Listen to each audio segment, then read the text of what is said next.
Мир и благодат да бъде на моите брати и сестри. Нека Бог да ме благослови, брати и сестри, възлюбени на Господа. Наистина, както Бог ни е възлюбил, брати и сестри, така сме длъжни и ние да се обичаме един на друг да показваме любовта на Исус Христос, защото ако в тебе живее любовта на Исус Христос, а ти не показваш тази любов, това означава, че ти още не си опознал Господа добре, защото може би всеки да казва, че обича, ама ако мрази брата си, той всъщност няма да бъде спасен такъв човек. Не може ти, който казваш обичаш Господа, да мразиш брата си. Така ли иначе, брати и сестри, възлюбени на Господа, искам така да насърча моите брати и сестри спрямо тези, които ще виждат сега този лайв. Бог да ги благослови, Бог да ги опази, Бог да умножи любовта и благодата и милостта в тях. Наистина в това последно време да имаме повече любов, да имаме повече старт, за да стартираме добре, за да може Бог да вижда, че ние обичаме, че ние помагаме. Наистина, брата и сестри, ние сме длъжни, защото първата заповед беше да обичаш Господа, своя Бог, с цялото си сърце. И втората подобна, ближния си, а не всеки ближния си го отвърли, дори не се моли за ближния си днес. Много братя има, много сестри има, който става просто за вярващият народ.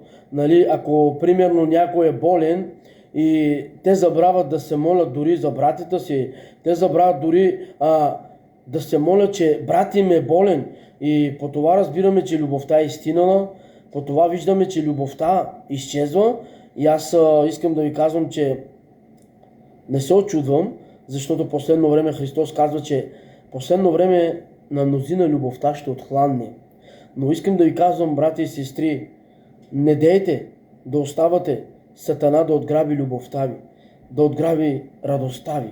Защото чуйте ме, ако вие се обичате и ако вие се молите един за друг, то вие ще оцелеете.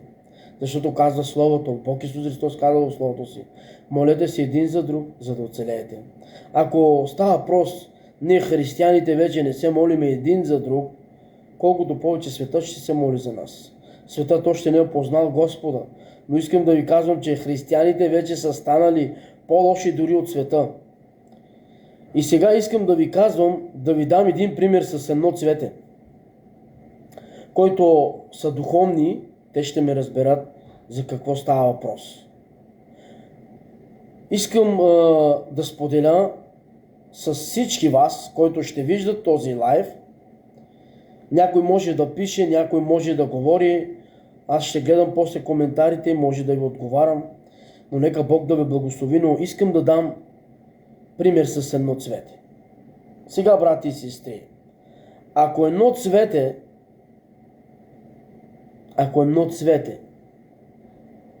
е болно и то е вяхнало, какво трябва да се направи за това цвете? За да бъде добре, за да бъде свеж.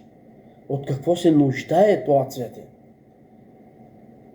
Искам да ви казвам, не съм тук, не съм се пуснал сега, за да разоблича някого, за да говоря против някого. Но искам да дойде съграждането в нас, искам да се новороди любовта в нас, за да се обичаме, за да си показваме един на друг любовта, за да говорим теготите си, за да се молим един за друг, за да оцелееме, брати и сестри, защото последно и усилно време живеем. Сатана ще гледа последно време да отграби твоята любов, човече. Да отграби твоята радост. Но ти, ако не си новороден и не си натапван в Словото, то ще успее. Но не казва ли Бог? Ако ти се противиш, той ще избяга, защото той е страхлив. Затова искам да ви казвам, не се отчаивайте в живота. Какво искам да казвам? Искам да казвам на моите брати и сестри, тези, които са духовни, те ще разберат смисълта с цветето. Едно цвете, ако е овяхнало и то е вече на умиране, някой си казва, от него вече нищо не става. Може би да го изкараш и да го изхвърлиш, защото той е отвяхнал. Но искам да ви казвам, брати и сестри, ако ти отиваш до това цвете да вложиш грижа, любов, да отидеш с любов, за да го изчистваш, за да го окопаеш отстрани, за да го поливаш с вода, защото цветето се нуждае от живата вода, който е Словото, после ще ви казвам. Едно цвете се нуждае от вода и от грижа и от любов. Ако ти го обгрижаш с любов и го изчистваш и го копаеш, за да може цветето, как е овяхнало, да стане добре, да дойде буден, да дойде трезвен, да пусне свежостта си, ти трябва да работиш с това цвете. И искам да ви казвам, че ако ти отиваш с тази любов и ако ти отиваш с тази вяра, ти може да дадеш живот на това цвете, който е на умиране. Ти може да споделиш от твоята любов, за да го изчистиш, за да може цветето да дойде в свежест, да дойде в вида си, за да може да остави миризмата си, за да може неговата миризма да бъде благоуханна, за да може отново това цвете да оживее. И сега искам да ви задам въпрос. Какво означава цветето? Какво означава? Само исках примера да дам с цветето и после се обръщаме в другите неща, които Бог Исус Христос иска да ни насърчи тази сутрин. Сега, брати и сестри, искам да ми насърча в името на Исус Христос, в името на Исус да ми насърча, че Бог Исус Христос от Назарет, това цвете може да бъдеш ти. Това цвете може да бъда аз. Ако аз съм болен, ако аз съм налегло, ако аз нямам сила, ти си моя брат, ти си моята сестра, ти трябва да дойдеш. Не да ми докараш пари, не да ми докараш храна, а да дойдеш да ми показваш любов. Да дойдеш да се молиш за мене. Да идваш и да споделиме с тебе живата вода, Словото на Господа, който Той ще ни освежи, който Той ще ни спаси. Затова, брати и сестри, обърнете се и се замислете, че това цвете може да си ти и аз. Ако ти си отчаян, ако ти си болен, ти имаш братя, ти имаш сестри, но днес няма ги верните. Сякаш Сатана, знаете ли какво, ги е вързал някъде и ги удари както той си иска. Затова, брати и сестри, търсете се, показвайте си любов един към друг, обичайте се. Затова искам да ви казвам, че днес няма го онова, който го имаше преди в другите християни, които бяха преди нас. Знаете ли какво? Те показваха си любов, те се обичаха, те помагаха, те вървяха заедно. Извинявам се. Но сякаш вече в нас го няма това. Всеки си мисли от някой си по-горен и всеки мисли за себе си повече от другия. Но искам да ви казвам, че няма да видите лицето на Господа. Затова, ако твоя брат е болен, и ако твоя брат е отпаднал, отиди с любов. Отиди с любов и му говори. Говори му 2 думи от Словото. Ако се наложи, прочети му 1 стих, за да може да дойде в него съграждането и любовта. Ако той е отпаднал, Бог чрез тебе може да го повдига, за да може той да поеме отново пътя. Искам да ви насърча, брати и сестри, възлюбени на Господа. Ако ти правиш това, ти ще видиш лицето на Господа.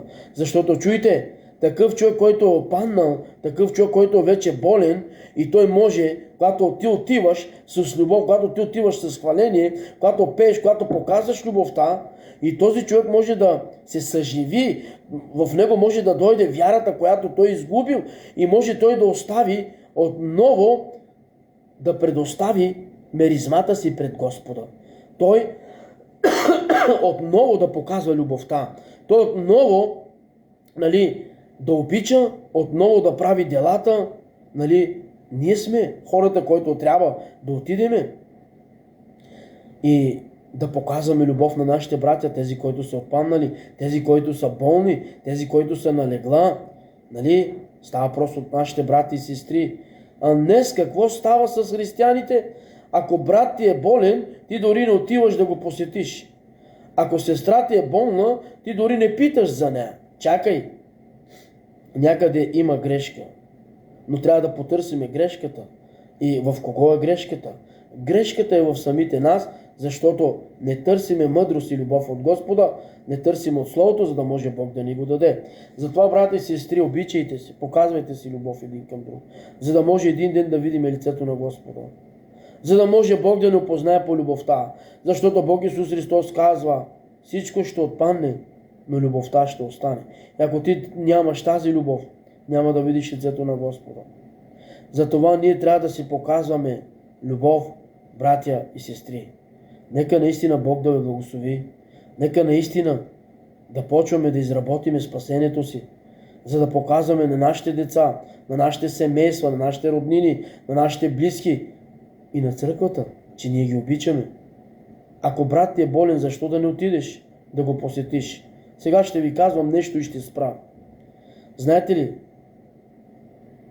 Исус Христос един ден ще не пита и ще застанем пред Него. И знаете ли отговорът какъв ще бъде точно за този въпрос? Гладен бях, вие не ме нахранихте. Гол бях, не ме облякохте. Болен бях, не ме посетихте. Разбираме ли се сега тези думи, кои са? Те са думите на Исус Христос. И може би някой да казва, кога Господи, когато бях болен, когато беше брат ти болен, когато беше сестра ти болна, ти не си уйдел. Но искам да ви казвам сега другото. Когато един човек прави тези неща, когато той стартира в това нещо, чуйте сега въпросът, който е перфектен и който е с любов, дори Бог, който ще показва милост на такива хора. И чуйте сега какво става следният въпрос. Гладен бях, вие ме нахранихте. Гол бях, вие ме облякохте. И сега, какво разбираме от тези думи? Изчуйте, в тъмница бях, вие дойдехте и ме посетихте. И може би някой да казва, кога Господи? Когато ти си го направил за своя брат. Когато ти си го направил за твоята сестра.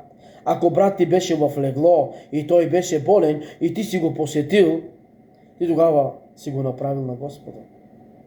Затова нека Бог да ви благослови, брати и сестри. Затова Бог по любовта ще ни познава. Но аз благодаря на Господа, че Бог дава да виждам нещата, че Бог ми дава такова сърце, за да обичам всички. Останете с любовта и благодатта на Господа. Аз обичам всеки, защото Бог ме е научил на тази любов. И аз ще обича, докато съм жив, защото съм учен от нашия Господ и Спасител Исус Христос, който беше на кръста, чрез огромната си милост и любов. Той показа любовта си към нас на кръста, но сега сме длъжни и ние да показваме. Затова аз не мразя никого, аз обичам всеки го, обичам моите брати, обичам моите сестри, обичам църквата, обичам чедата на Исус Христос. Затова, брати и сестри, останете с мирът и благодатта на Господа. Обичам ви, това беше, брати и сестри. Нека Бог да ви благослови и пази. Амин.